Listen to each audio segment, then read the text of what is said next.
So നമ്മൾ അങ്ങനെ brand name ഫൈൻഡിങ്ങിന്റെ വീക്കെൻഡിലെത്തി നമുക്കൊരു ബ്രാൻഡ് നെയിം കിട്ടി.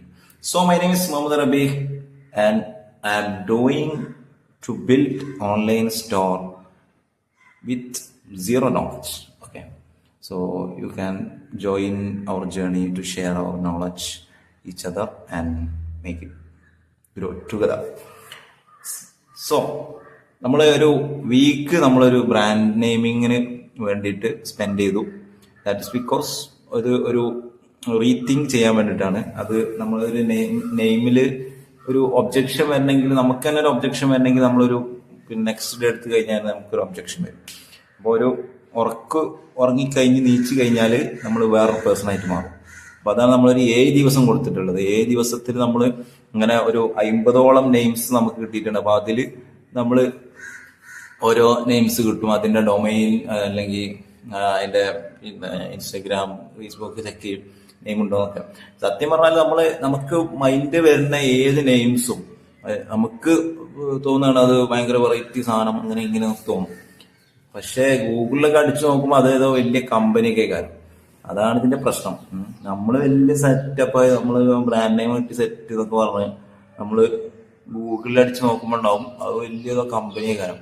നമ്മൾ ആ പേര് കേട്ടിട്ടുണ്ടാവില്ല, പക്ഷെ that is a big company.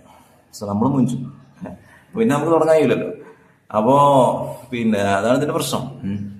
ഇപ്പൊ ഈ 7 ദിവസം കൊടുക്കുമ്പോൾ നമുക്ക് ഇങ്ങനെ ചെക്ക് ചെയ്യാനും അതേമാതിരി പിന്നെ നമ്മൾ വിചാരിച്ച നമ്മളെ മനസ്സമാധാനത്തിൽ വരുന്ന ഒരു സംഭവം ഉണ്ടല്ലോ, നമുക്ക് ഇതൊക്കെ എന്ന് പറഞ്ഞാൽ തന്നെ അങ്ങനെ നെയിം കിട്ടാൻ വേണ്ടിയിട്ട് നമ്മൾ ടൈം ഗ്യാപ്പ് ഇടണം. അല്ലെങ്കിൽ നമ്മൾ ഇങ്ങനെ ലിമിറ്റ് ഇല്ലാതെ ലിമിറ്റ്ലെസ് ആയിട്ട് പോയിട്ട് കഴിഞ്ഞാൽ ഇതൊരു ലക്ഷ്യം കാണില്ല. അതാണ് ഇതിന്റെ പ്രശ്നം. അപ്പോ പിന്നെ അങ്ങനെ ഏതായാലും ഒരു നെയിം കിട്ടിയിട്ടുണ്ട്. സോ ഇന്ന് ഈ വീഡിയോയിൽ നമ്മൾ പറയാൻ ഉദ്ദേശിക്കുന്നത് എങ്ങനെയാണ് ഞാൻ ആ നെയിമിക്ക് എത്തിയിട്ടുള്ളത്, പിന്നെ എന്തൊക്കെ ശ്രദ്ധിക്കണം എന്നുള്ള കാര്യങ്ങളൊക്കെയാണ് ഞാൻ മെയിൻലി ഫോക്കസ് ചെയ്യുന്ന കണ്ടന്റ് എന്ന് പറഞ്ഞാല്. സോ ആ ബ്രാൻഡ് നെയിം ഞാൻ ഈ വീഡിയോയിൽ പറയുന്നതാണ്. സോ നമുക്ക് ആദ്യത്തെ കാര്യം എടുക്കുകയാണെങ്കിൽ, സോ ഞാൻ ഈ ബ്രാൻഡ് നെയിം കണ്ടെത്തിയത് എങ്ങനെയാന്ന് വെച്ചാൽ സിമ്പിളാണ്. നമ്മൾ അത്ര കോംപ്ലിക്കേറ്റഡ് ആയി ചിന്തിക്കൊന്നും വേണ്ട. പിന്നെ ഞാൻ പ്രാക്ടിക്കൽ വിസ്ഡം എന്ന് ആദ്യം റെഫർ ചെയ്തിട്ടുണ്ട്. പിന്നെ നമ്മൾ യൂട്യൂബിലൊക്കെ റെഫർ ചെയ്യുമ്പോൾ അതുപോലൊക്കെ പറഞ്ഞൊരു കോമൺ കാര്യം എന്താണെന്ന് വെച്ചാൽ അത് ഒരു മീനിങ്ലെസ് ആയിരിക്കണം എന്നുള്ളതാണ്. ബ്രാൻഡ് നെയിം ഒരിക്കലും ഒരു മീനിങ് വേർഡ് ആയിരിക്കരുത്. അത് വളരെ കറക്റ്റാണ് ആക്ച്വലി. അത് വന്നു കഴിഞ്ഞാൽ പ്രശ്നം തന്നെയാണ്. ഒരു മീനിങ് ഉണ്ടാവരുത്. അതുപോലെ തന്നെ പ്രൊണൗൺസ് ചെയ്യാൻ ഈസി ആയിരിക്കണം. പിന്നെ തന്നെ related to your product category. അപ്പം അത് നമ്മളെ പ്രൊഡക്റ്റുമായിട്ട് നമ്മൾ എന്ത് സാധനമാണ് വിൽക്കണം എന്നുള്ള ഒരു നിഷ് ഓറിയന്റഡ് ആയിട്ട് നമ്മൾ ചെയ്യുമ്പോൾ അത് നമുക്ക് ചൂസ് ചെയ്യാം. എങ്ങനെ നിഷ് ഓറിയന്റഡ് പറഞ്ഞ ഒരു പ്രത്യേകിച്ച് ഒരു ഫോക്കസ്ഡ് ആയിട്ട്, നമ്മളിപ്പം അച്ചാർ ഐറ്റംസ്, ഉപ്പിലിട്ട ഐറ്റംസ് ഒക്കെയാണ് നമ്മൾ ചെയ്യുന്നത്. അപ്പം ഒരു ഫോക്കസ്ഡ് ആയിട്ടുള്ള ഏരിയ നമ്മൾ ചെയ്യുന്നത്. അല്ലെങ്കിൽ പിന്നെ ഒരു വൈഡ് ആയിട്ടുള്ള ഒരു ഏരിയ ആകുമ്പോൾ ഇങ്ങനെ ഒരു റിലേറ്റീവ് ആയിട്ട്, അതായത് വൈഡ് ആയിട്ടുള്ള ഏരിയയിലുള്ള ഒരു പ്രോഡക്റ്റ് ആണ് നിങ്ങൾ ചൂസ് ചെയ്യുന്നത് എന്നുണ്ടെങ്കിൽ, ഒരു വെറൈറ്റി ഓഫ് പ്രോഡക്റ്റ് നിങ്ങൾ ചൂസ് ചെയ്യുകയാണെന്നുണ്ടെങ്കിൽ നമുക്ക് അങ്ങനെ ഒരു റിലേറ്റബിലിറ്റി വേണമെന്നില്ല. പക്ഷെ നമ്മൾ ഒരു ഫോക്കസ്ഡ് ആയിട്ടുള്ള ഒരു ഏരിയ നമ്മൾ ചൂസ് ചെയ്യുമ്പോൾ ഒരു റിലേറ്റീവ് നെയിംസ് അതിൽ ആഡ് ചെയ്യുന്നത്, ഒരു കണ്ടന്റ്സ് അതിൽ ആഡ് ചെയ്യുന്നത് എന്തുകൊണ്ട് നല്ലതാണ്. അത് ബ്രാൻഡ് നെയിം മെമ്മറബിൾ ആക്കും കുറച്ചധികം. സോ അതാണ് നമ്മളൊരു 3 കാര്യമാണ് നമ്മൾ കൺസിഡർ ചെയ്തിട്ടുള്ളത്. ഒന്ന് ഈസി ടു പ്രൊണൗൺസ്, പിന്നെ മീനിങ്ലെസ്, പിന്നെ റിലേറ്റീവ് ഫാക്ടർ ആയിരിക്കും.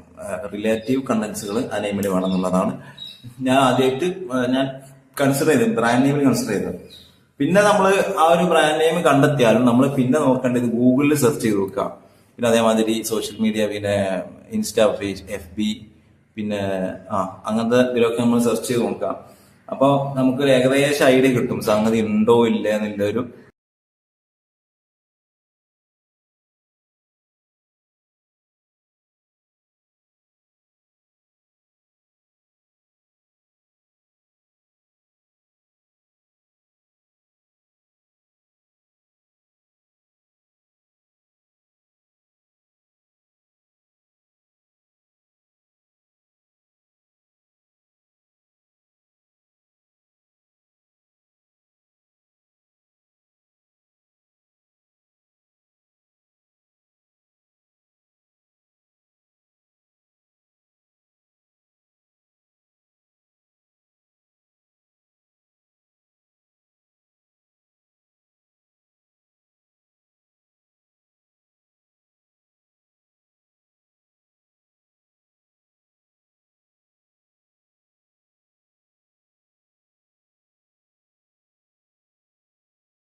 ബ്രാൻഡ് നെയിം കണ്ടെത്തി കഴിഞ്ഞാൽ നമ്മൾ ഉടനെ ചെയ്യേണ്ട ഒരു കാര്യം, നമ്മൾ ഈ സോഷ്യൽ മീഡിയാസിലെ ഒരു അക്കൗണ്ട് ഉണ്ടാക്കി വെക്കുക, വെറുതെ ഒരു അക്കൗണ്ട് ഉണ്ടാക്കി വെക്കുക.